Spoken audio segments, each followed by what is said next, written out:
Hola, ¿cómo están? Nuevamente en Panorama Económico por TLV1, Toda la Verdad Primero. En esta nueva emisión nos vamos a meter en temas que tienen que ver con la geopolítica. Panorama Económico, ustedes saben bien que vemos las cuestiones nacionales, internacionales y de geopolítica, y en este caso nos vamos a meter en un tema que tiene que ver con el endeudamiento, pero no los aspectos que tienen que ver con lo estrictamente técnico, plazos, tasa de interés, pago de intereses o servicios, amortizaciones, etcétera, sino el endeudamiento en lo que atañe a la relación del país con la pérdida de la soberanía nacional, en lo que específicamente respecta a las condiciones de los préstamos que impactan evidentemente en la pérdida de la soberanía y en la geopolítica, en este caso y específicamente en las cuestiones que tienen que ver con lo demográfico. Sabemos bien que estamos en un gran debate a nivel internacional entre la reinstauración del globalismo y el respeto de la soberanía de los países de acuerdo a sus costumbres, idiosincrasia, idioma, religión, etc. Esa es la gran batalla que se está dando en estos momentos en el mundo. Y en lo que se refiere al restablecimiento de la agenda globalista, la Agenda 2030, ahora devenida en la Agenda 2045, venimos con el tema del restablecimiento de la idea de Fukuyama, del fin de la historia, de la aldea global, de una cultura uniforme, de un lavado al laicismo ecuménico y de la cosificación del ser humano, su existencia y su proyecto. Un Estado en retirada en sus funciones esenciales, en donde el Estado sí se preocupa en el establecimiento a pie juntillas de esta agenda global y una economía que ya no está al servicio del ser humano, máxima creación de Dios. Desde la izquierda se nos propone un combate a los valores esenciales y primordiales como la religión o la familia, y de la derecha demoliberal un ataque a la comunidad nacional, la comunidad productiva, el ataque al sindicato, a la asociación, el fomento de la autoexplotación a través del pluriempleo o el malentendido emprendedurismo, la precarización laboral extrema y la naturalización de un modo de vida miserable. Y obviamente esto no está ajeno a lo que es el control demográfico, en donde en estas agendas globalistas contribuyen por un lado el desempleo, la caída de los ingresos, la falta de asistencia del Estado en cuanto a temas de salud, educación, medicamento, el no cumplimiento de prestaciones básicas y obviamente el relativismo que llega hasta la no apreciación de la vida humana, con temáticas que ya han sido establecidas en muchos países, en nuestro país hace relativamente poco, como la idea de que los padres puedan matar a sus hijos con el aborto o los hijos puedan matar a sus padres a través de la eutanasia. El suicidio inducido, habíamos dicho en otra entrega de Panorama Económico que actualmente la principal causa de muerte traumática en nuestro país ha dejado de ser el homicidio, ha dejado de ser el accidente y ha pasado a ser el suicidio. Cada hora que pasa, una persona se intenta suicidar y dos intentan hacerlo sin resultado. Y obviamente contribuye a esta caída, a esta especie de apagón demográfico, el fomento de familias monoparentales o no reproductivas y el mascotismo, ¿no es cierto? La idea de que es más económico tener una mascota en casa que la creación de una familia, ¿no es cierto? Y obviamente, en muchos casos, los países se muestran muy permeables, como en nuestro caso, en donde las administraciones han dejado de ser administraciones, como me decía o me sugería el otro día un colega, el doctor Montenegro, que decía, no es administración Milei, sino ya son protectorados. Y estos protectorados se encuentran subordinados a este tipo de agenda, ¿no es cierto? Por lo tanto, y ya yendo al tema de endeudamiento, más allá de que podemos remitir cuestiones técnicas a lo expresado en una anterior emisión de Panorama Económico cuando nos visitó Héctor Giuliano, se crea una especie de círculo vicioso de un endeudamiento perpetuo, continuo, impagable. Esta deuda lleva a un nuevo crédito, el nuevo crédito lleva a condiciones y a una pérdida de soberanía. Y sobre este tema nos acompaña Guadalupe Batallán, investigadores de En la Mira, y quien ha publicado en este mes de abril del año del Señor 2026 un interesante trabajo de investigación, un libro que se llama El otro gobernante. Subtítulo: 212 casos de financiamiento, condicionalidad e intervención del Banco Mundial en políticas demográficas, periodo 1970-2025. Está auspiciado, entiendo yo, por Radio TV AN24, un saludo a la gente amiga de Radio TV AN24, Familia Ecuador y el ISHRI, el International Solidarity and Human Rights Institute.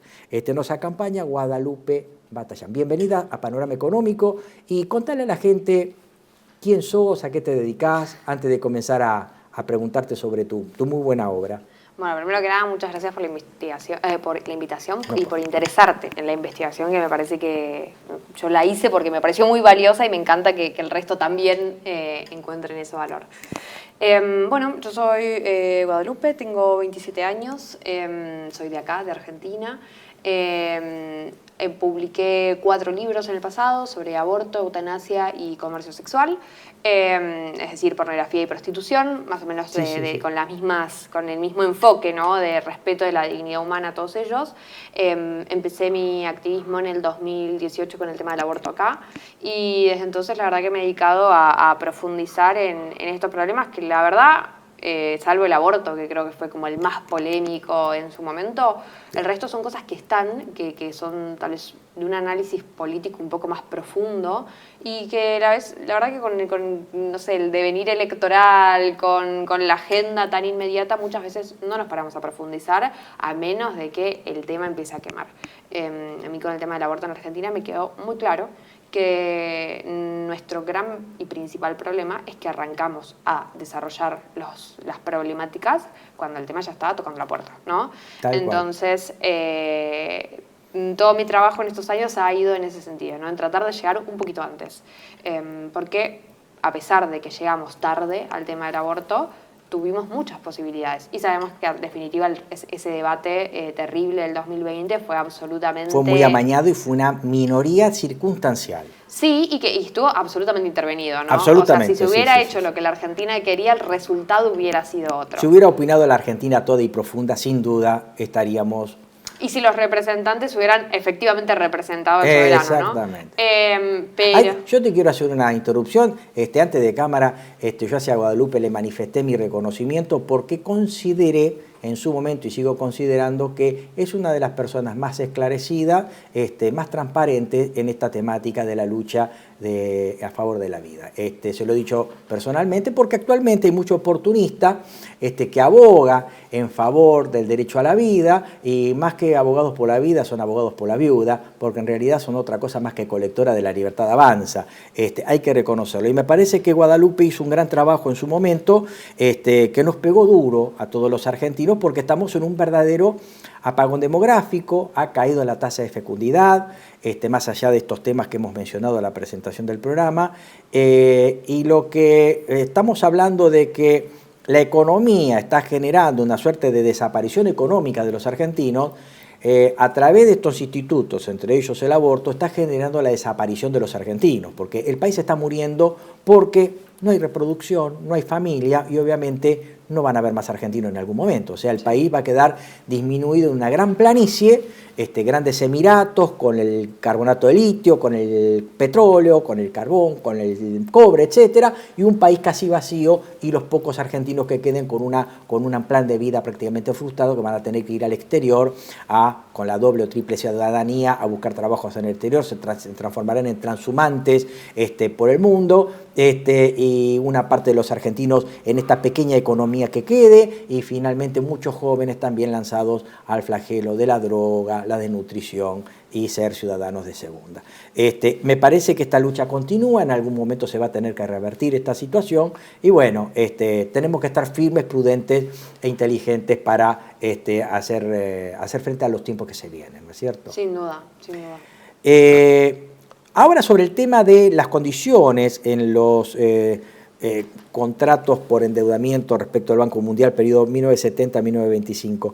¿Cuáles son los hallazgos más importantes que has encontrado en tu trabajo de investigación? Bueno, hay distintas. Yo en realidad a mí me gusta, si bien la categoría, tenemos como subcategoría las condiciones, yo la clasificación, el criterio que tomé es la intervención. ¿Por qué? Porque ahí podemos separar en financiación de componentes, es decir, el banco te pone dinero para que vos implementes un programa. Y eso institucionaliza el programa en el país. Si el banco de pronto te pone que dentro de los componentes a financiar está la creación de un plan de reducción del embarazo que tiene sus oficinas, que tiene sus empleados, a la larga es una forma de intervención. Ya está, lo hemos puesto en la estructura del Estado. Y la otra, que tal vez creo que es la peor, ¿no?, es el condicionamiento. Es, si vos no haces estos contratos, se hacen poniendo hitos de desembolso. En general ese es el mecanismo más común, no es el único que se detalla en el estudio, pero es el más común, ¿no? Se establecen una serie de hitos que van desbloqueando los desembolsos de, esto tienen más o menos una duración de 7 años, la mayoría de los préstamos, 7 y 10 años, y a lo largo de ese tiempo, a partir de esos hitos, va liberando el dinero el banco, o va reembolsando el dinero de los gastos y demás. ¿Qué pasa? Que si yo no cumplo los hitos, en definitiva, voy a estar con el dinero parado. Y también hay que hacer una aclaración muy importante, que es que no cualquiera le pide plata prestada al Banco Mundial. O sea, se llama Banco Mundial, pero Estados Unidos no tiene deuda con el Banco Mundial. Estados Unidos es acreedor del Banco Mundial. Y así las potencias. ¿Por qué? Porque las condiciones que pone el banco son muy duras. Es decir, ofrecen buenas tasas, buenos plazos de pago, buenas tasas de interés, pero el pagar con políticas implica que no es el pueblo el que decide, sino que es una agenda desde afuera, ¿no? Entonces, en esas condiciones, nosotros, por ejemplo, el contexto en el que suelen pedir la mayoría de los préstamos analizados es construcción de hospitales ante catástrofes, países que tienen 2 meses de reservas en importaciones, que acuden al banco y el banco declarándolo como que son la única persona que está dispuesta a prestarle dinero en el mundo. Digamos, es una situación de desesperación muy grande. Entonces, las condiciones, por más que el banco supuestamente en sus manuales operativos y en los contratos establece ciertos criterios para que el país pueda no cumplir, ¿no?, para mostrar que es voluntario, realmente no es voluntario, porque si vos estás tan coercionado, ¿no? Claro. No tenés poder de decisión, pagamos o se va el gobierno no sé, entra en una crisis importante el país, no solamente económica, sanitaria, sino de gobernabilidad. Hay que recordar que el antecedente del Banco Mundial es el BIRF, el Banco Internacional de Reconstrucción y Fomento, que había sido una entidad creada en el marco de los acuerdos de Bretton Woods, casi terminando la Segunda Guerra Mundial en 1944, y que tenía como primordial objetivo la reconstrucción de la infraestructura de los países que participaron en la guerra, y después se amplió hacia las políticas de desarrollo de los países del tercer mundo, ¿no es cierto? Sí. Mejora de infraestructura, puentes, caminos, carreteras, mejora de la administración pública, de su sistema de tributación, etcétera. Pero últimamente ha devenido a esto, ¿no es cierto? Sí, de hecho el BIRF no dejó de existir. Lo que pasa es que el Banco Mundial es un grupo que tiene 5 entidades. Una de ellas es el BIRF, que sigue siendo la más grande. Hoy Estados Unidos es el principal accionista y uno de los principales donantes del BIRF. Después tenemos la IDA, ¿no? O sea, hay otras que participan dependiendo un poco del tipo de programa que se quiera llevar. Pero sí, de hecho, y también tenemos, así como tenemos al banco, su primo hermano, el Fondo Monetario Internacional, que nace a partir de exactamente los mismos acuerdos. Exactamente. Y un tema muy importante que no podemos soslayar es que el acuerdo con el Banco Mundial es uno de los acuerdos que están tipificados en el inciso 24 del artículo 75 de la Constitución Nacional. O sea, obliga al país, ¿no es cierto? Se transforma en derecho interno prácticamente. El problema, digamos, ahí es numeroso. Primero porque sabemos, ¿no?, en el plano del marco internacional, lo que va a ser ley para cada uno de estos préstamos va a ser lo que diga el contrato, ¿no? Entonces, formulario. O sea que el Congreso se transforma en una mera escribanía. ¿No es bueno, cierto? En teoría el Congreso, o por lo menos la parte, tendría que haber esto es algo muy interesante, que es un cambio que hizo el Banco Mundial en el 2017 sobre las condiciones que exige para validar un préstamo. Ellos antes del 2017 pedían que el país ratificara que no hay, a partir de los abogados, podríamos decir, del país, puede ser un ministro de Justicia, un fiscal, no como funcionarios dentro del Estado, que ellos ratificaran que nada de lo que se estaba prometiendo o comprometiendo en el préstamo iba en contra del derecho interno del país. A partir del 2017, y según dicen los manuales del banco, o sea, no es me lo estoy inventando, tiene que ver con la interpretación, decían que esto hacía que el proceso de aprobación del crédito fuera muy largo. Entonces lo que hicieron fue cambiar esa, digamos, ese documento firmado por este tipo de personas por algo que se llama representación y garantía. La representación y garantía es como una especie de buena fe del Poder Ejecutivo que dice nosotros estamos cumpliendo con esto, cumple, ¿no? Y va en consonancia con la ley. Y el banco no verifica que eso sea así. Si después eso, por ejemplo, se hiciera público, porque el Poder Legislativo, por ponerte un ejemplo, se entera y dice, nosotros no estamos de acuerdo con esto porque esto no cumple con, o mismo el Poder Judicial dentro del país, no cumple, esto está en contra del ordenamiento, pero no me lo puedes exigir, por ejemplo, pagar abortos en un país donde es ilegal. Bueno, si eso se hace público, entonces el banco determina que el país mintió de mala fe y entonces le puede aplicar alguno de los castigos, ¿no?, que hay para este tipo de situaciones que van desde la aceleración de la deuda, cancelación de fondos, ¿no? O sea, hay un panorama que en general los países no pueden afrontar. Entonces, ni siquiera es que las irregularidades no ocurran, sino que las irregularidades no salgan a la luz. Porque después, ¿qué terminaría pasando? Sí, dentro del Poder Judicial, dentro del Poder Legislativo se dieran cuenta de esto y viene alguien y dice, mira que si no tenemos que pagar todo y no podemos pagar todo en este momento. Entonces, o sea que este tipo de procedimiento directamente soslaya el poder jurisdiccional del país, porque directamente la Corte no estaría de incapacitada de declarar inconstitucional el tratado, porque en realidad es una especie de corrimiento de la soberanía a través de este organismo multilateral de crédito. Y además cuando uno ve mecanismos como representación y garantía, ¿dónde quedó la buena fe? O sea, la Convención de Viena que regula... Iba a eso precisamente, claro. Es bastante flexible, ¿no? En cuanto a, si ustedes decidieron esto, las partes decidieron esto, arréglense ustedes. No es un poco la filosofía de la Convención. No tiene ahí como decir, bueno, puede haber desigualdad a la hora de negociar. Sí. Ahora, sí hace hincapié la Convención en que tiene que ser de buena fe. Yo veo la representación y garantía y veo mala fe por todas partes, porque encima el foco no está puesto en que las irregularidades no ocurran, está puesto en que las irregularidades no sean visibles, no se reclamen. ¿Por qué querés vos que este tipo de acuerdos, cuando se suscriben, no toman notoriedad pública a través de la oposición en el Congreso, los medios periodísticos? ¿Por qué siempre se ha hablado de condiciones y estas condiciones nunca se saben o salen a la luz? Porque no son públicas.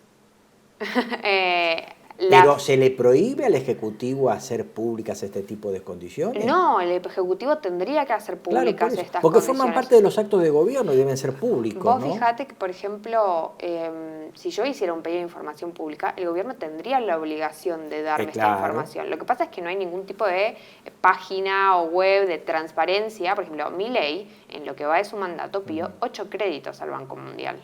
Nosotros no podemos acceder a ninguna de esas condiciones, porque en la web del Banco Mundial, que es de donde yo saqué la información para hacer mi investigación, esos créditos figuran, pero no tienen ningún archivo cargado. Entonces, el banco no los ha desclasificado. Los préstamos que tiene desclasificados son la minoría, que son de donde yo puedo, por ejemplo, trabajar un poquito, ¿no? Tiene 27.000 operaciones subidas. Yo revisé 2.000. De esas 2.000, un porcentaje de la minoría tenía condiciones, creo que era, si mal no recuerdo, es un 14%, y la mayoría no tienen documentos suficientes, o los documentos que tienen no son suficientes como para saber qué tipo de condiciones hay. Podés tener, no sé, evaluaciones, pero no sabes cuál fue la condición de desembolso, por ejemplo, del crédito. Incluso pueden tener muchos documentos subidos que aparentemente son los que estás buscando, no sé, el acuerdo del préstamo, las evaluaciones preliminares o lo que fuera, y cuando abriste marcan error 505, error 504, ¿no? Este documento no está subido, abrís el documento y te dice este documento no está disponible, ¿no? O sea, en definitiva, no hay mucho acceso a la información, ni del banco ni de los gobiernos. Más allá de que cuando vos querés activar el mecanismo de información pública, este gobierno trata lo recortó un montón. No, directamente ni siquiera responde. Ha ocurrido con el tema del destino del oro del Banco Central a no se sabe dónde, que dispuso el ministro Caputo, no se sabe nada. Modificó la ley, lo redujo y en la práctica además no lo responde. Exactamente, así es. Volviendo al tema del alcance de la investigación, ¿con qué otros aspectos llamativos te encontraste en estos acuerdos que violan la soberanía de los países y establecen condicionamientos en materia de política demográfica? Bueno, la verdad es que es un montón de cosas. Me pasa que cuando me preguntan voy cambiando de los casos de los que hablo porque son 212 casos. O sea, yo empecé a investigar el tema porque pensé que era interesante. He visto que toca distintos países, desde africanos. Lo que me encontré se sale de lo que yo me podría haber imaginado. O sea, a mí me alcanzaba encontrar que en algún punto habían financiado aborto. Pero en los documentos que tiene subido el banco en la web, tienen un nivel de detalle en cómo manejaron la gestión de esos préstamos que es realmente increíble. Por ponerte un ejemplo, hay un crédito que está subido que es el de 2024 de Sierra Leona. Si están subidos los préstamos o no es absolutamente aleatorio. O sea, no sé a qué criterio responden el banco. Ellos tienen una leyenda que dicen que los préstamos que están públicos es porque han sido desclasificados. No sé cuál fue el criterio para desclasificar algo o no. Pero bueno, dentro de esos créditos tenemos uno del 2024 de Sierra Leona. Donde se le puso son 80 millones de dólares. Sierra Leona se encontraba en una situación realmente muy crítica y el préstamo se dio, por ejemplo, en el contexto de reconstrucción macroeconómica resiliente ante catástrofes.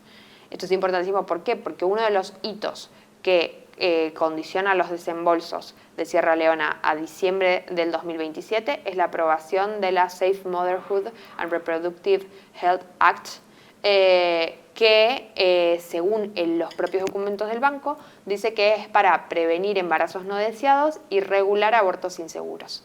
Y la fecha, el deadline es que esto tiene que estar legalizado y operativizado, o sea, reglamentado para diciembre del 2027 y a estar aplicándose en el 30% de las unidades de salud. Cuando vos vas a buscar qué es esa ley, te encontrás que mientras estaba negociando este crédito con el Poder Ejecutivo envió al Congreso, al Parlamento, la Safe Motherhood and Reproductive Healthcare Bill, que es la ley que despenaliza el aborto hasta la semana 14 para prevenir embarazos no deseados y regular abortos inseguros. Ese es el cumplimiento del gobierno de Sierra Leona al condicionamiento del Banco Mundial. Si al día de hoy Sierra Leona no aprobó el aborto es porque la sociedad está muy en contra. Nosotros sabemos cómo son los africanos, en ese sentido son mucho más reticentes a este tipo de políticas que los latinoamericanos. Entonces ahí se está dando la pelea, pero le pusieron un plazo de 3 años. O sea, eso es increíble. Y, por ejemplo, es algo que yo no pensé que me fuera en contra. Yo pensé que íbamos a hablar de cosas en el pasado, que no íbamos a tener tanta llegada a... Claro, por ahí más laxa, porque uno podría llegar a pensar, bueno, el trabajo por ahí más sucio, directo, operativo, las hacen la ONG, por ejemplo, ¿no es cierto? Que también, sí. Claro, o las fundaciones, entonces uno decía, bueno, el trabajo más duro y directo, financiados por otras internacionales, lo iban a hacer ese tipo de ONG, pero no directamente el Organismo Internacional de Crédito. Y además que lo pongan tan explícito, o sea, ellos te ponen así, vos buscás en Google y encontrás exactamente, o sea, cambian dos palabras en la ley, el objetivo es el mismo, está en el mismo momento en el que se está negociando el préstamo, o sea, es demasiado explícito. Yo pensé que me iban a correr con derechos sexuales y reproductivos, ¿no? Pero no, ellos hablan explícitamente de aborto. De hecho, el 10%... O muchas veces el lenguaje diplomático es muy lavadito, mucho adjetivo, pero en este caso aparentemente no. El 10% de los préstamos de la muestra que yo analicé, en realidad son 20 de 212, casi el 10, hablan explícitamente de aborto, de condicionamiento y de financiamiento de aborto. Después tenemos un gran porcentaje que habla de salud sexual y reproductiva, que sabemos por la jerga internacional y por los documentos del banco, que el más elevado estándar de servicios sexuales y reproductivos incluye aborto. Entonces, ¿qué es lo que hicimos en la investigación? Bueno, salvo que el banco en los documentos del préstamo diga que los servicios financiados de salud sexual y reproductiva excluyen el aborto, podemos presuponer que probablemente lo incluyan de alguna manera. Puede ser la práctica, la educación sobre derechos en torno a, ¿no? Y después tenemos otra categoría que es otras políticas de control demográfico, donde entran todo lo que fue planificación familiar, espaciamiento de los hijos. Y uno podría decir, bueno, pero la planificación familiar, ¿qué tiene de malo? Y bueno, en teoría, la definición, no sé, la discusión de los países en las conferencias de población, por ponerte un ejemplo, el 94 del Cairo, era justamente que esto no incluía, ¿no? Y en la década de los 70 también, que no incluía el aborto. Estamos hablando de una decisión de poder tener, de espaciar los hijos, de tenerlos, ¿no? En ese sentido, incluso no solamente no estamos hablando de abortos, sino que no necesariamente incluye la distribución masiva de anticonceptivos. Y eso es una discusión importante que se dio en el plano internacional en su momento. Ahora bien, ¿qué encontramos? Que el banco, como esto va desde la década de los 70, agarrándose de la planificación familiar, introdujo la distribución masiva de anticonceptivos en países que tenían resistencia social.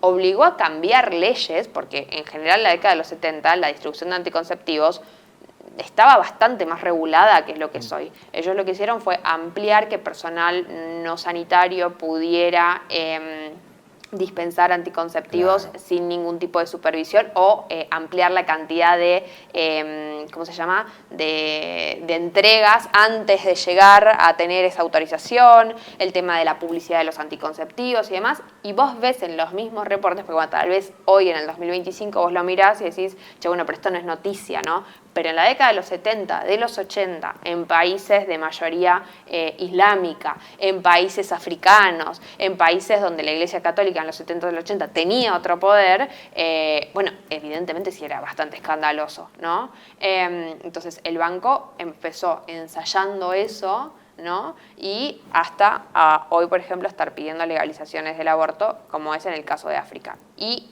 esto es la suerte de que justo por esas cuestiones del azar, el caso de África haya caído en los 2000, que de manera azarosa, aleatoria, yo decidí analizar y lo pude encontrar. ¿Qué pasa en esos 25.000 préstamos que no alcanzamos ni a ver? Claro, claro. O sea, ¿qué otra información hay? Tenemos derecho a saber. Entonces, más que nada, digo, podemos contar un montón de casos que nos tienen que alertar sin duda de qué es lo que se está prometiendo. Pero acá hay una deuda muy grande de transparencia, ¿no? Y eso es, creo que a nivel ciudadano, es lo que nos tiene que quedar claro. Estamos súper acostumbrados nosotros en la Argentina a ver noticias no sé, Caputo se está yendo ahora a negociar con el Fondo Monetario un desembolso de tanta plata. Milei pidió otro préstamo al banco. Bueno, pero ni siquiera sabemos por qué se dio el préstamo, cuáles son las condiciones. En ninguna de las noticias lo dice. Y cuando vos evidentemente vas a revisar las páginas tampoco hay, ¿no? Pero digo, en la cabeza del ciudadano no entra la posibilidad de que en ese préstamo se estén prometiendo cosas concretas y que muchas veces los gobiernos ni siquiera tienen capacidad de ofrecer, ¿no? Por ejemplo, en el caso... Te pongo un ejemplo para mí es muy concreto. Bueno, Sierra Leona sin duda, ¿no? O sea, ellos no estaban queriendo la legalización, claro. No están queriendo la legalización del aborto. Pero Milei asume al gobierno con la promesa de que va a ilegalizar el aborto. Y el que no cree que vaya a buscar los videos, ¿no? Porque después aparecen, no, que si lo prometió... No, de hecho decía que él era pro vida, más allá de algunas opiniones de algunos referentes de la Libertad Avanza, muchos de ellos eran abortistas. Ayn Rand era una militante también a favor del aborto, él dijo que era pro vida. Lo que pasa es que él prometía que iba a terminar con esto. Y los videos están, ¿no? De él diciendo, esto es una promesa de campaña. Lo cual Guadalupe contradecía con la idea de que los niños podían vender sin comprarse, los órganos también. Entonces, si a un niño lo puedo comprar y vender y a un órgano también, evidentemente el tema del aborto... era algo, sí, circunstancial. Que molestaba, ¿no es cierto?, a la defensa de la vida, ¿no es cierto? Pero más allá, por ejemplo, el decreto 70/23, por ejemplo, establece una gran cantidad de mecanismos de regulación, permite que una farmacia se transforme en clínica. en una clínica odontológica, en una clínica de estética o en una clínica abortiva también. O sea que el decreto 70/23 en realidad amplió el margen regulatorio, en donde ya, por ejemplo, un aborto no se hace en una clínica, puede ser en una farmacia, si está habilitada a tal efecto, producto de esas políticas de regulación que estableció este decreto, ¿no es cierto? Y nada más hizo, ¿no es cierto? Sí, para mí tiene un problema ahí de coherencia entre todas las políticas que él lleva, porque para mí, yo me pongo del lado del eslogan que decían las feministas en su momento, él no es pro vida, es antiaborto. Y lo de antiaborto ahora lo vamos a poner con pinzas. ¿Por qué? Porque esta es la promesa que él hizo, una de las promesas que hizo para llegar al gobierno. ¿Cuál es la realidad con la que se habrá encontrado Milei cuando llegó al gobierno? Bueno, que en el 2023 Alberto Fernández había pedido un préstamo para sostener el 17% del Plan Nacional de Salud por $300 millones. Este préstamo, dentro de los ítems financiados, tiene la interrupción legal del embarazo, que en ese momento, lógicamente, era legal, ¿no? Ahora, como esto no es un condicionante, Milei, si quisiera, podría dejar de financiar eso. Y si Milei hubiera dejado de financiar efectivamente las prácticas de aborto, aún de una forma dramática, ¿no? Realmente deshacerse totalmente de este tema, los reportes del banco, que sí están subidos de evaluación a lo largo del tiempo, que de hecho registran el cambio de gobierno de Alberto Fernández a Milei, tendrían que haber tenido algún tipo de descripción, ¿no? de visto malo, ¿no? Con respecto a lo que Milei estaba haciendo. Está bien, no te va a bloquear desembolsos de ese préstamo. Pero, ¿qué pasa? Que si vos tenés una mala evaluación del banco, lo más probable es que el banco no quiera prestarte dinero después. Y Milei, desde que asumió, pidió 8 préstamos solamente al Banco Mundial. ¿Esto puede ser imaginación mía? No, no es imaginación mía. Estos son lo que está documentado en el banco. Bueno, Lupe, pero estabas hablando de si Milei hubiera querido y si el banco hubiera hecho. El banco ya lo hizo en otros momentos. De hecho, en la década de los 90, mientras Menem era presidente, tomó un préstamo donde el banco le pide a Menem que... yo no soy menemista, ¿no? Pero digo, el banco le pide a Menem que financie componentes de planificación familiar. Y él no quiere, no lo hace, y en las evaluaciones del banco dice que no se pudieron llevar a cabo todos los componentes, el programa exitosamente de planificación familiar, porque los ideales pro vida, los valores pro vida de la gestión no lo permitieron. Claro. Digo, el banco cuando quiere quejar en sus evaluaciones, se queja. Y sin embargo, con Milei no, le ha dado 8 créditos, en diciembre del año pasado sacó un comunicado diciendo que durante 2026 le van a prestar todavía más dinero, hace 2 semanas salió la evaluación del Banco Mundial diciendo que es el único país que crece y que están súper contentos con la gestión de Milei. Entonces digo, Milei no puede de eso, o sea, en el caso puntual de Milei por la situación de la Argentina, él está atadísimo de manos, porque incumplir con el banco quiere decir dejar de pedir crédito. Esto es un argumento muy importante porque muchos sectores pro vida que apoyan a la Libertad Avanza o actualmente hacen de colectora de la Libertad Avanza, dice, si bien es cierto que el gobierno no puede ir atrás con la legislación porque, dice ellos, éramos minoría, ahora no lo son tanto, no ha tenido el gobierno ningún problema para pasar ninguna ley, ¿viste? Por eso es lo que uno le dice, mirá que pasó la ley de base, el decreto 70/23, la reforma laboral, la reforma impositiva. Está pasando la ley de glaciares. La ley de glaciares está circulando un proyecto de modificación de la ley penal en donde baja la punibilidad a menores, o sea, ahí también podría haber metido el tema de la derogación de las leyes abortivas, sin embargo no lo ha hecho, o sea, pudiéndolo haber hecho no lo hizo. Entonces algunos dicen, bueno, primero éramos una minoría, ahora no lo son tanto, sin embargo toda esta batería de leyes pasaron, y sin embargo dicen, no, pero generó el impedimento para que los abortos, por ejemplo, no avancen, ¿no es cierto? Sin embargo, esto sería una especie de mentira todo eso. Yo no sé qué impedimento se está poniendo, porque es cierto que están las denuncias de Amnistía Internacional, por ponerte un ejemplo, de que el gobierno no está asegurando la cantidad de medicamentos. Sí, bueno, pero tampoco se lo está asegurando al PAMI, tampoco se lo está asegurando a los pacientes oncológicos. Eso es un recorte en salud, no es una cuestión con respecto al tema del aborto. Pero Guadalupe, vos coincidirás conmigo que aquella persona que es provida en todo sentido, no respecto de la persona por nacer. La vida es un proyecto de vida, por lo tanto, cuando uno es provida, defiende la vida del niño, pero también un proyecto del niño.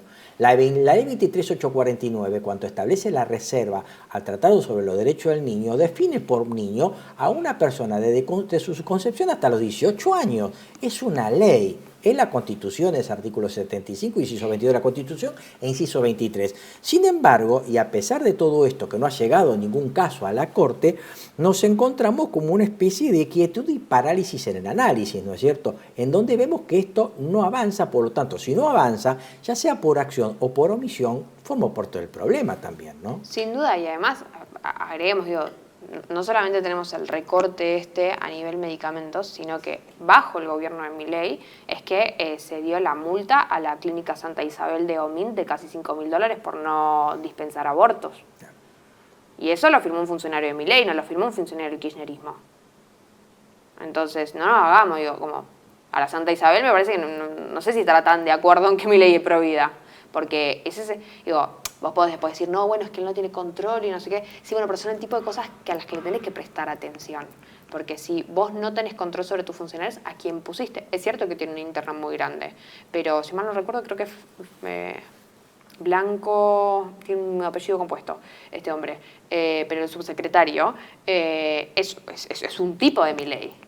Entonces, después ahí la gente lo puede buscar bien por internet. Pero más allá de eso, si yo soy titular del Ejecutivo, existe una relación de orden-obediencia que debe cumplirse. Para eso son ministros. Los secretarios forman parte de una estructura burocrática vertical. Los subsecretarios, los secretarios, al igual que los ministros, son puestos políticos. No son de los remanentes absolutamente administrativos o técnicos que quedan dentro de las oficinas de los estados. Cuando un gobierno asume, cambia. Los directivos, los secretarios, subsecretarios, ministros y directores nacionales, etc. Del mismo modo, en su momento Macri decía, yo soy pro vida, pero a través de su ministro de Salud, Rubinstein, promovió el primer debate sobre la ley de aborto. Ahí sería interesantísimo poder analizar las condiciones del entonces préstamo del Fondo Monetario Internacional, que fue una de las cosas que dijo el padre Pepe Di Paola en su momento en el Congreso, y no pudimos tener ningún tipo de verificación porque las condiciones del fondo no son públicas, claro. Ninguna. Y obviamente después tenemos, a partir de este préstamo de Alberto Fernández, la promoción de la legislación abortiva, y obviamente lo que ya conocemos, lo que lamentablemente todos conocemos y es actualmente hecho consumado, ¿no es cierto? Sin duda. Un tema que me quedó pendiente para preguntarte es, estas políticas que vos has visto en tu trabajo de investigación entre 1970 y 1925, ¿tienen un estándar en común para todos los países o se diferencia de acuerdo a los países según su continente? ¿O es una receta que permanentemente de un modo estandarizado se aplica a todos los países? Conceptual, no, la receta del plan es siempre el mismo. O sea, la excusa de ellos es, mejor dicho, va cambiando, hay un concepto que permanece, pero la retórica va cambiando.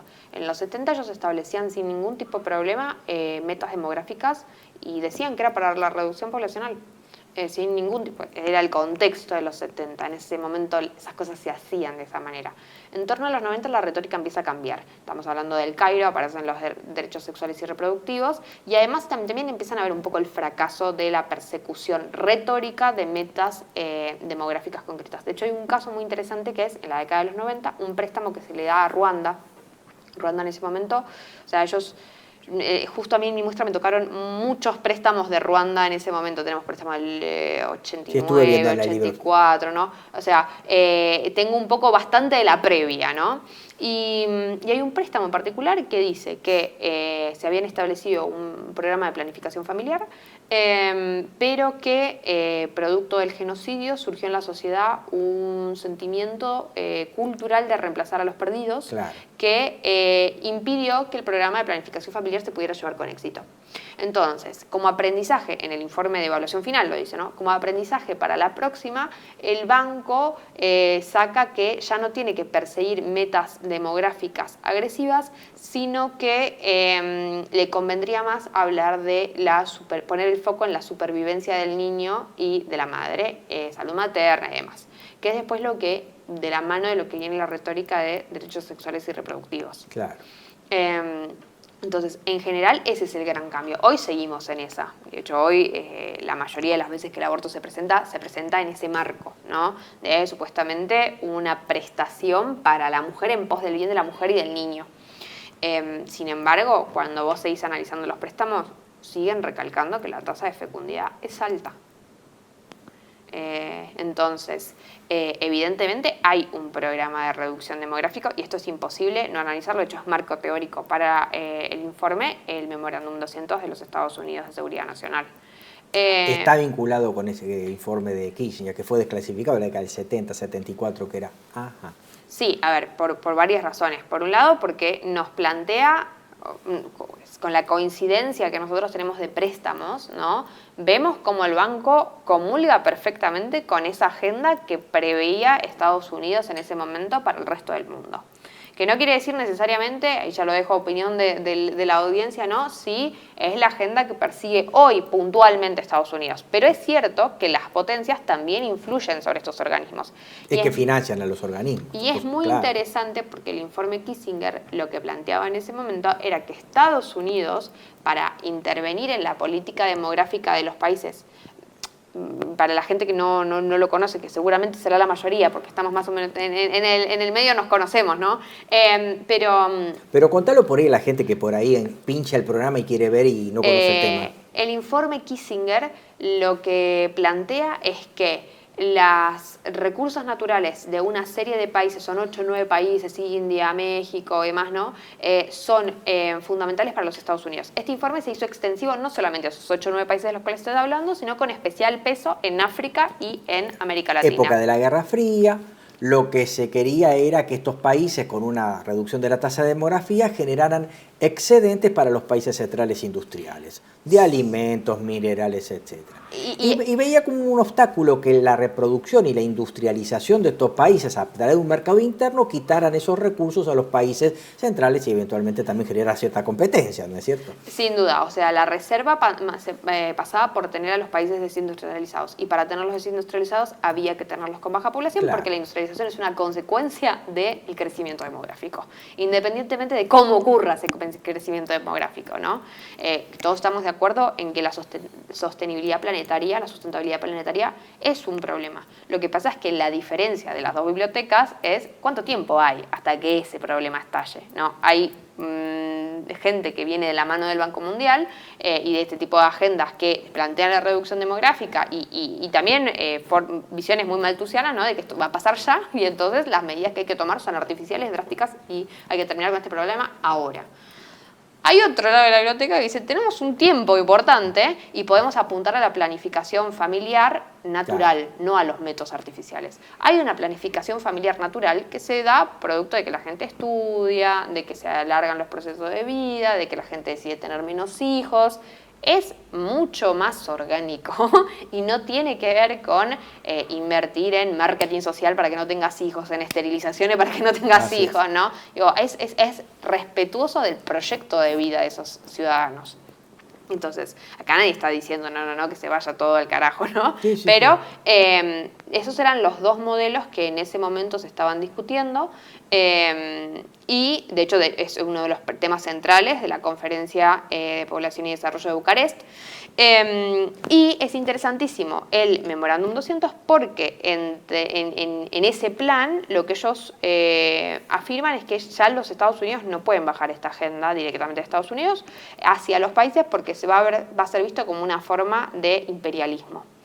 Que lo que ellos tienen que hacer es usar de intermediarios a las organizaciones internacionales. ¿Por qué? Porque dan la apariencia de ser para todos y por todos, ¿no? Claro.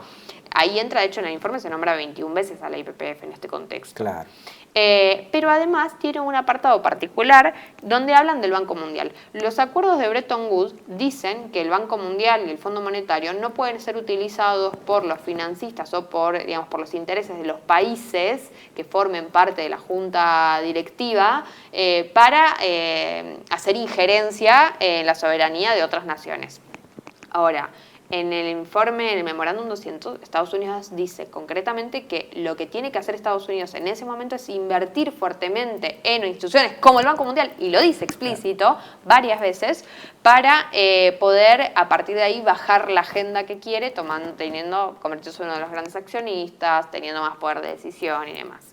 No le vamos a echar la culpa a Estados Unidos al día de hoy, no es solamente eso, ¿no? Pero digo, existen agendas y se opera de esta manera en los organismos multilaterales Claro, lo que pasa de crédito. es que después de la Carta de Naciones Unidas del 45, ese poder global partía de estas agencias internacionales, detrás de la cual estaban los países que financiaban, los países centrales. Obviamente esto devino en un poder mucho más sutil, que fue las organizaciones no gubernamentales y las fundaciones.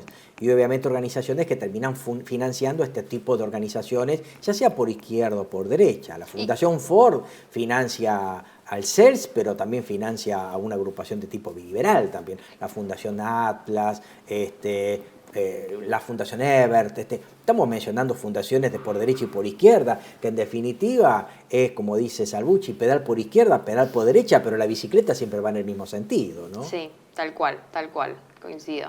Pero bueno, nada, en este contexto, ¿no? Digo, no me acuerdo cuál era la pregunta. Inicial. No, estábamos hablando de si esto era, si esto era estándar, vos me decís sí, en los grandes lineamientos, los grandes trazos sí, y lo vinculaste con el informe 300 del año 74, en donde, bueno, estábamos en la época de la Guerra Fría, se hablaba de la necesidad de preservar los intereses de los países centrales, generando excedentes desde la periferia al centro, un poco es un enfoque de tipos previos de centro y periferia, pero en realidad era algo así, tratando de fomentar la baja tasa de fecundidad de los países periféricos, para generar esa suerte de...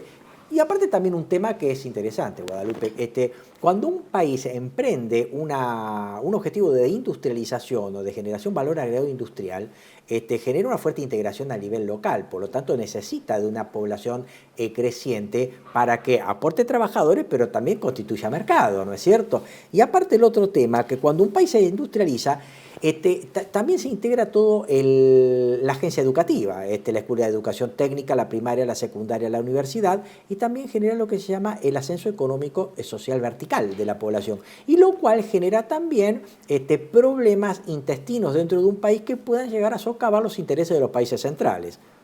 Pero además, vos fíjate, es increíble porque el nivel de detalle que manejan los préstamos y cuando uno va cruzando información, porque hay un préstamo o sea, el banco supuestamente no cree en su marco teórico, que en realidad eso es una de las cosas que también se cuestionan en el informe.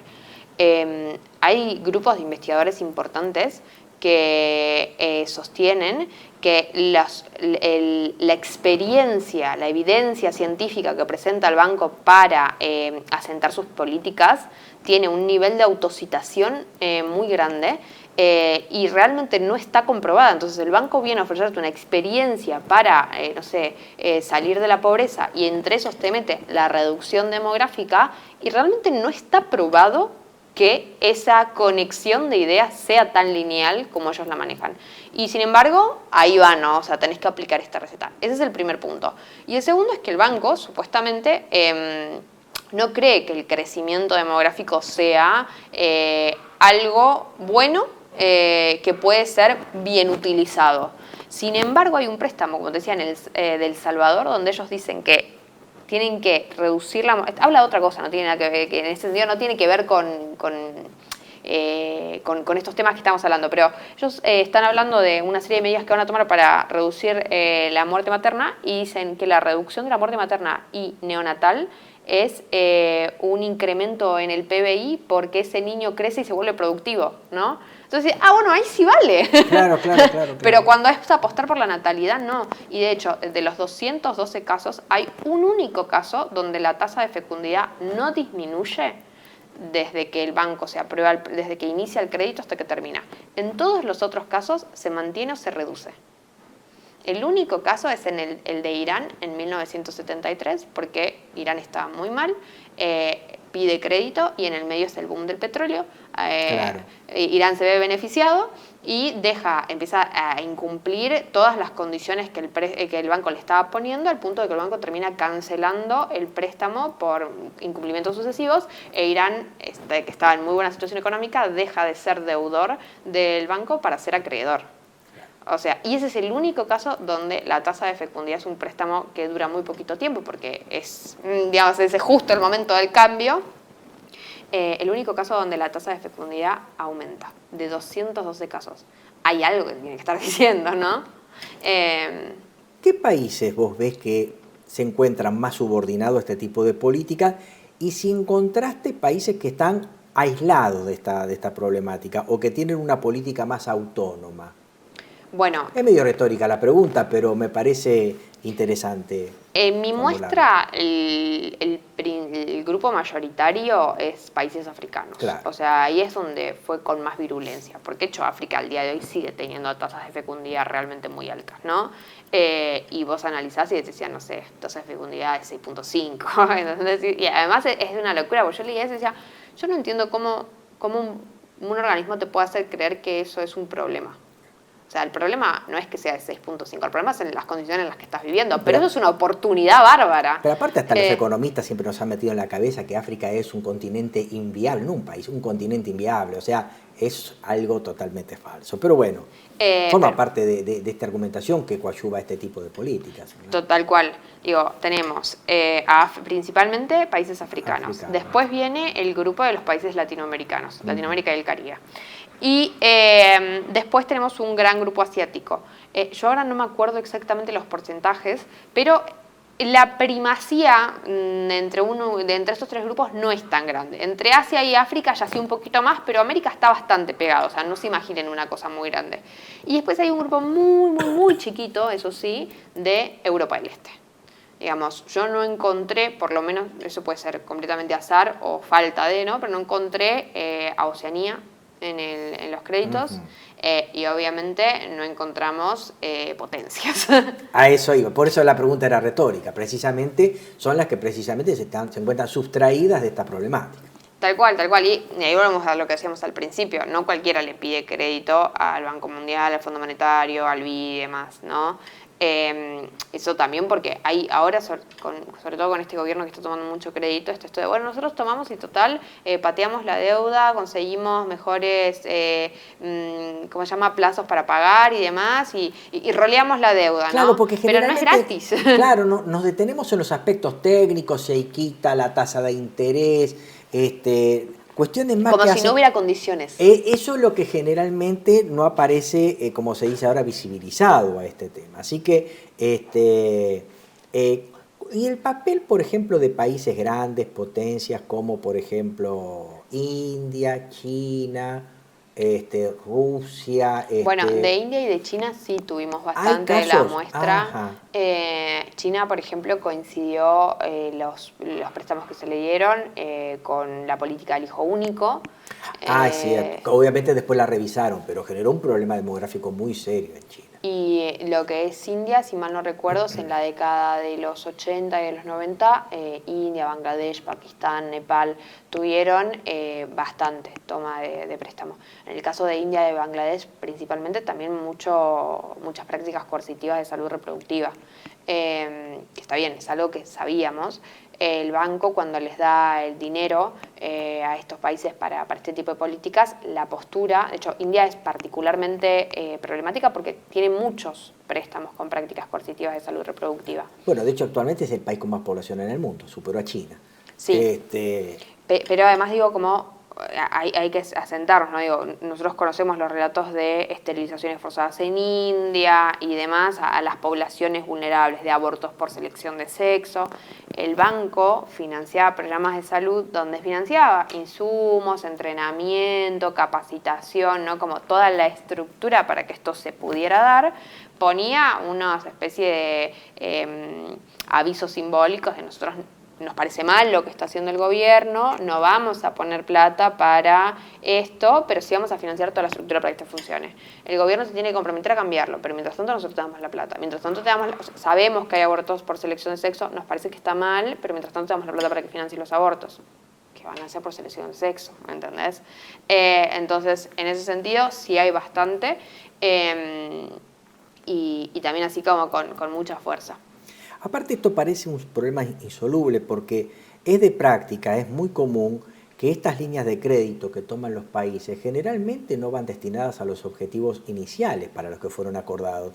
Generalmente estos dineros se desvían y van finalmente a financiar gastos corrientes y la deuda queda, una especie de que no hay auditoría. Entonces el país se torna en un círculo vicioso en donde toma estos créditos para después destinarlos a otros motivos, a a otro tipo de objetivos, y más tarde se genera una nueva necesidad de financiamiento y el país vuelve a entrar en este tipo de deuda, en donde sí están los aspectos técnicos que por ahí vemos los economistas, más plazo, más tasa de interés, más prima de riesgo, más garantía, etcétera, pero por otro lado está esto, que no se visibiliza, ¿no es cierto? Entonces parece esto un problema insoluble para los países, ¿no? Sí, de hecho, fíjate, por ejemplo, yo encontré muchos préstamos, 34 préstamos para ser específica, donde ahí tuve varias categorías: obligación, colaboración, obligación en el sentido de o contractual, ¿no? Colaboración a partir del programa, beneficios adquiridos o puestos de influencia, ¿no? Que te sientan de pronto en una mesa directiva, además, y capacitación de empleados estatales, que generalmente eran del Ministerio de Salud o del Ministerio de Educación. O de informatización, bueno, de la administración pública. En su momento el tema del año 2000, que era un tema de las computadoras que no iban a andar porque no iban a reconocer el año 2000, y también se hubo mucho crédito en ese sentido. Decía, en este caso hubo 34 donde el banco incluyó o apoyó con el dinero del préstamo a filiales locales de la IPPF. Ajá. Es decir, y tenés cosas como... Decirle al público, ¿qué es la IPPF? Es la International Planned Parenthood Federation, que es la red de clínicas abortistas más grande de todo el mundo. Casa FUSA, Amnistía Internacional, Fundación Huésped, la Fundación Huésped, que comenzó siendo una fundación que combatía el tema, el flagelo de el SIDA. Sí. Comenzó siendo eso, ¿no es cierto? Y terminó siendo una gran promotora. La Fundación CEDES la mencionaste, ¿no? Sí, y también tenemos a CELS, tenemos FAME, o sea, hay varias dentro del paraguas. Son todas financiadas, por ejemplo, por la IPPF. Por eso también se explica la gran militancia que han tenido por el aborto en el 18, en el 20. El representante tal cual de la IPPF, el representante argentino, es Casa FUSA, como es en Colombia Pro Familia, como es en Estados Unidos la PPFA, la Planned Parenthood Federation of America, creo que es. Bueno, nada, tenemos ahí algunos cambiecitos de nombres, pero lo que digo es, en estos 34 préstamos, lo que el banco hizo fue, de alguna manera, que puede ser colaboración, obligación contractual, darle bienes, puesto de influencia o capacitación, apoyó el establecimiento de la IPPF en el país. ¿Y por qué esto es importante? Porque después estos son los lobistas que militan la legalización. O sea, tal vez en la década de los 70, de los 80, el banco no podía sentar un debate en un país africano por la legalización del aborto. ¿Pero qué hizo? Pagar clínicas, construcción de clínicas. Fundaciones y obviamente que generan grupo de presión. Y obviamente connotar a diputados, además, senadores o políticos con dinero también. Que se pedía para hacer hospitales. Exactamente. ¿Entendés? Sí, ahí está el tema de los desvíos. O sea, termina siendo un círculo vicioso, porque en definitiva terminan... el objetivo era ese, no el préstamo en realidad. O sea, el enganche es el préstamo, la necesidad de financiamiento de un país. El objetivo es otro en realidad. Y además vos tenés cosas muy claras. Por ejemplo, hay un caso de Lesoto donde dice que el 40% de las clínicas, de las instituciones sanitarias están en manos de la Iglesia Católica, de las misiones de la Iglesia Católica. Entonces, y que la Iglesia Católica no promueve planificación familiar artificial, solamente métodos naturales. Entonces, lo que hizo el préstamo fue financiar una red alternativa de suministro de anticonceptivos a partir de ONGs para evadir el control o la influencia de la Iglesia Católica. Y dentro de esa red estaba la Planned Parenthood of Lesoto. Parece un debate que nunca va a acabar, parece que no hay una solución, porque en definitiva estos organismos van de buena mano estos créditos por el tema de las condiciones. Los países tienden a generar un estado de endeudamiento perpetuo y permanente. Del lado de adentro vos tenés grupos de presión ya están desarrollados, ONG, fundaciones, clínicas. ¿Cómo ves que termina esto, si termina? Bueno, yo en realidad soy bastante optimista. Digo, el Banco Mundial va a seguir existiendo, el Fondo Monetario va a seguir existiendo y es así. Pero el banco hoy está incumpliendo normativas importantes de sus donantes importantes, de la Unión Europea y de los Estados Unidos. Vos sabés que la enmienda Helms y la política de Ciudad de México impiden, de hecho fueron particularmente ampliadas a lo que son organismos multilaterales de crédito en febrero del año pasado, impiden que con dinero de los contribuyentes estadounidenses se financie en ayuda exterior la práctica del aborto. Yo tengo por lo menos 20 casos donde el banco lo hizo, con documentos del banco. Entonces, eso se podría utilizar, por poner un ejemplo, para tratar de pedir la desfinanciación del banco, no total, pero parcial, por parte de los Estados Unidos del Banco Mundial. Estados Unidos, como te decía, es el principal accionista del BIRF y uno de los mayores donantes del grupo del Banco Mundial. Esas cosas sí duelen, ¿no? Digo, hay una denuncia que se hizo hace un par de años en el BID porque el plan ENIA incluía abortos y eso terminó en que en Estados Unidos despidieran a uno de los responsables del BID de eso. ¿Qué se hace con 212 casos? Si eso se hizo con un préstamo en el plan ENIA, ¿no? Con respecto a la Unión Europea, no tiene condicionantes de aborto. De hecho, la Unión Europea al día de hoy, con la gestión que está teniendo, son las mayores promotoras del tema del aborto. Pero sí tienen restricciones a partir del título 21 del presupuesto del 2011 de la Unión de financiar prácticas de salud sexual reproductiva coercitiva, prácticas de salud reproductiva coercitivas. Se entiende por este tipo de prácticas todas aquellas por presión psicológica, por incentivos económicos, y yo tengo un montón de casos documentados donde el banco lo hizo en el pasado. Entonces eso tiene que llevar a una revisión de si el banco hoy lo está haciendo. Y por otro lado, todos aquellos casos donde el banco ha condicionado dinero a programas de salud reproductiva pueden leerse perfectamente como prácticas de salud reproductiva coercitivas. ¿Por qué? Porque Sierra Leona va a estar haciendo lo impensable para legalizar el aborto y no perder 80 millones. Entonces digo, hay maneras de hoy asestar golpes importantes y poder reducir el poder de ese tipo de organismos. ¿Por qué? Porque si se reduce la financiación, los gobiernos, los estados, mejor dicho, no, en algunos casos puntuales, pero en general cuando aportan al presupuesto del Banco Mundial no es que saben exactamente a dónde se va el dinero.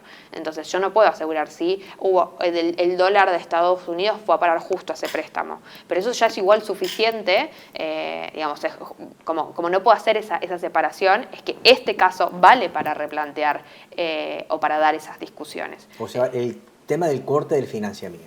Eso sería una cosa muy buena, digo, y tenemos la evidencia para hacerla. Y ojalá hubiera como más tiempo y más talento e incluso también más financiación para poder fiscalizar los otros 25.000 préstamos que faltan, porque eso nos daría una base excelente para avanzar en este tipo de cosas. Lamentablemente, bueno, escasea, ¿no?, además este tipo de investigación, pero eso es por un lado lo que atañe a los donantes del Banco Mundial.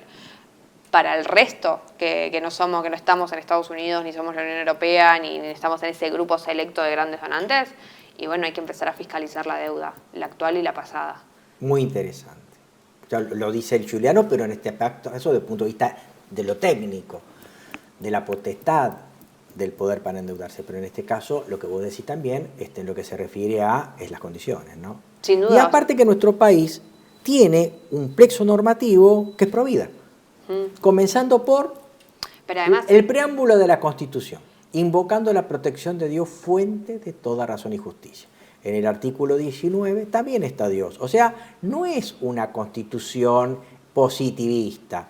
Y el tema que está, el artículo 75, inciso 22, Tratado de Derechos Humanos, entre ellos está la Convención sobre los Derechos del Niño, la reserva de la 23849 que considera niño una persona de su concepción hasta los 18 años, el Código Civil, o sea, el plexo normativo está. Lo que no tenemos es alguien que diga que este tipo de normativa debe ser fulminada con una declaración de inconstitucionalidad, ¿no es cierto? Y también una corte que también hace la vista gorda. Acá tienen que empezar a jugar los con el fallo poderes. Famoso Fusa era, hay un fallo que... FAL. El caso Fusa, me confundí. El fallo FAL, ningún caso ha llegado hasta la Corte todavía sobre el tema de práctica. Hubo una sola declaración de inconstitucionalidad, que fue la del juez López, del juez federal de Mar del Plata, pero nada más, desde ese momento no hemos tenido nada más que un plexo normativo que hasta el momento no ha sido aplicado, ¿no? Sí, acá tienen que empezar a jugar sin duda los legislativos y los judiciales de los países. Eso es, pero para ayer. Pero incluso te digo, como yo en esta muestra solamente me fijé en lo que es política demográfica. Yo vi otros préstamos de otras cosas, o sea, leí todas las condiciones. O sea que hay un cambio, hay un campo fértil para los investigadores de ver otras cuestiones que tienen que ver con condiciones. Por ejemplo, materia agropecuaria. Lo que quieras, porque... Lo que quieras, porque realmente hay de todo, pero el nivel de intromisión, de injerencia que hay con los créditos es enorme. En materia económica, educativa, sanitaria, poblacional en este caso, ¿no? O sea, hay mucho que revisar, porque en definitiva, y por eso se llama, como se llama el informe, el otro gobernante, nosotros creemos que estamos votando gente que responde a la agenda que nos prometieron. Pero no, o sea, hoy en día los que gobiernan son el Banco Mundial y cambia la figurita, nosotros creemos que lo cambiamos y eso ¿por qué ocurre? Porque no tenemos ni idea. Digo, si hoy Milei no está ilegalizando el aborto, dicen, no, qué mal Milei. No, o sea, revisemos por qué Milei no lo está haciendo y que las críticas, y hablemos de política de verdad, ¿no? Que vayan hacia ahí, ¿no? Como si es su voluntad, no es su voluntad. Yo veía el año pasado, decía, bueno, Milei no está planteando el tema del aborto porque ahora no le dan los números en 8 años. Es una década. Nosotros en una década, desde el censo del 2012 hasta el censo del 2022, pasamos de estar bien en términos demográficos a estar con la tasa de fecundidad por debajo del recambio poblacional. 10 años de aborto es una política que no nos podemos permitir. Así es. Entonces, la gente a veces lo toma como, bueno, no, es que este es un tema personal para vos. Sí, obvio que está mal matar, pero y es algo que merece como compromiso. Pero si vamos a hablar de política de verdad, la política demográfica es una de las grandes, realmente, y te digo, a veces la economía yo creo que se lleva, si bien es importante, se lleva una tajada importante que le corresponde a la política demográfica. Y es uno de los temas que como en plazos electorales no es rentable, no se habla. Ahora está muy lindo, viste un montón de gente que se queja de no, bueno, que ya no nos da la tasa de recambio poblacional, que tiene que haber más chicos. Sí, obvio que tiene que haber más chicos, pero la política demográfica es tan integral que para que hayan más chicos tienen que cambiar muchas cosas, ¿no? Y justamente como no se quieren dar esas soluciones reales, no es el tema que se plantea en la mesa. A los organismos multilaterales de crédito hay que fiscalizarles, pero hasta el ticket más básico de una cena. Pero en ese sentido, digo, no podemos seguir teniendo esta actitud pasiva de, bueno, sí pido crédito, qué bueno, viene un alivio. No viene ningún alivio. Con los créditos del Banco Mundial no viene ningún alivio. Y las políticas pro vida siempre tienen que estar acompañadas con un proyecto de vida de la población. Sin duda. De nada sirve dar vida si no generas un proyecto, y los proyectos los da una persona que pueda trabajar, estudiar, acceder a la vivienda, a la salud, a la educación, a la previsión social. Y la política pro vida también es para los adultos mayores, para los chicos que han nacido, para la gente que quiere tener una familia y que como no les da, tiene que estar permanentemente alquilando, supliendo al nene con la mascota y ese tipo de cosas. O sea, la política pro vida no significa, siempre lo he dicho, me parece que coincidirás conmigo, simplemente que haya vida. No, vida digna, proyecto de vida y un proyecto de país que está muy lejos este país de ese proyecto que queremos. Que haya vida es un prerequisito. Exactamente, Guadalupe. Pero nada más. Exactamente. Así que bueno, muchísimas gracias, Guadalupe, brillante de lo tuyo como siempre. Calculo que no va a ser la primera vez que vas a venir acá. Estamos muy agradecidos por tu importante aporte. Y bueno, a ustedes, queridos televidentes, espero que haya sido de la utilidad de todos ustedes. Nos vemos en la próxima emisión de Panorama Económico por TLV1, Toda la Verdad Primero. Muchas gracias, Guadalupe. A vos. Muchas gracias.